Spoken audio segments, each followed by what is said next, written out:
Question number 5. How will relocating to a Spanish-speaking country in Central America affect my 4-year-old daughter who has selective mutism and already struggles to speak at her current Montessori school?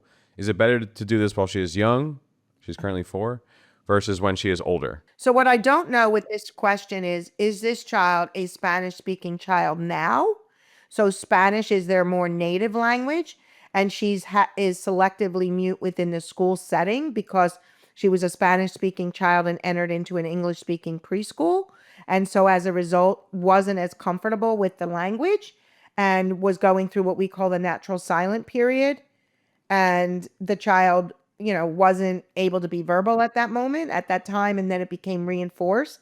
Is she a sensory sensitive child? So louder, larger, lots of people environments, like a busy classroom?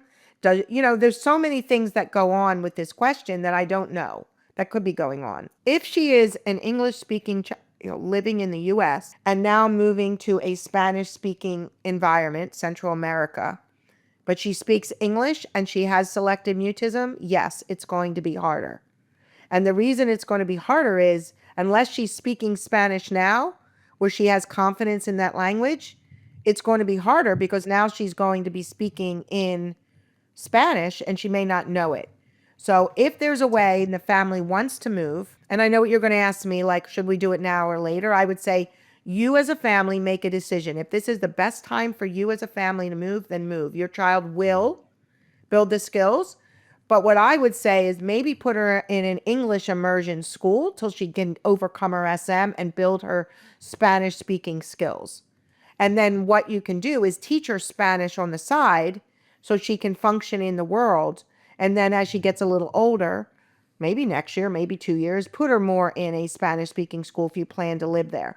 And you can practice your skills, English speaking, in the restaurants and stores within the environment, but teach her Spanish, make it fun, upbeat, and practice those skills in Spanish speaking through pictures, few words. You know what I mean? So, Yeah. I took, despite me taking 4 or 5 years of Spanish in high school, I don't know a whole lot. I know my numbers, my colors, Brandon. Well, I remember when I was a kid, I was 7 and I was in second grade, and you pulled me out of my school and took me to another school, and I know I had a really tough time with it. That said, it was definitely better than going through that when I was probably in 4th or 5th grade. Yeah, for sure. We moved schools because we had to. And so as you remember back, it was hard to go into a new school where you already had your friends, for a couple years, but we tried to integrate you, slowly. I mean, back then, you didn't have selective mutism, but you found friends and we did play dates and we did the natural stuff that a parent would do, met with the teacher and did all the basic stuff that you would do with any child, SM or not, to help them get comfortable in the school. We toured the school.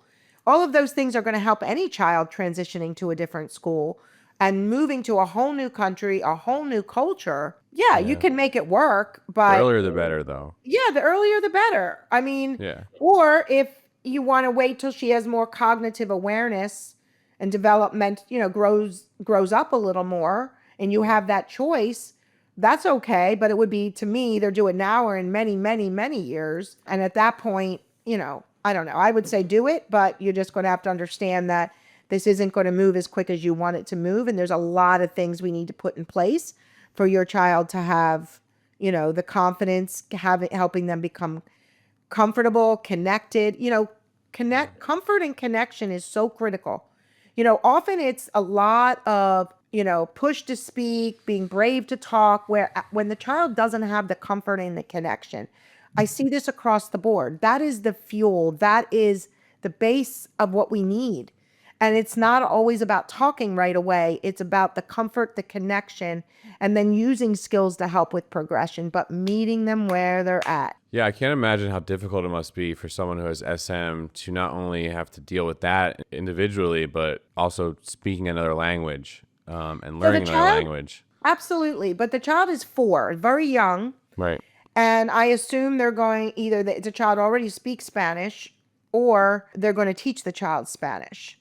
And so hopefully, the parents are working with a clinician that can really support them through this. I know for us, when a family is living overseas, because we work with a lot of families international, we do parent coaching and training. So, the family can certainly contact us, or they can work with a clinician that can help support them to really kind of figure out what strategies, interventions, but how do we build that comfort connection. Educating the school here is going to be critical. 100%. You cannot do this without the school's involvement. So they have to work with the school, and they need a professional to educate that school on that child's needs, Because you could have another 4-year-old with completely different needs that's doing the same move, but their strategies, interventions are going to differ.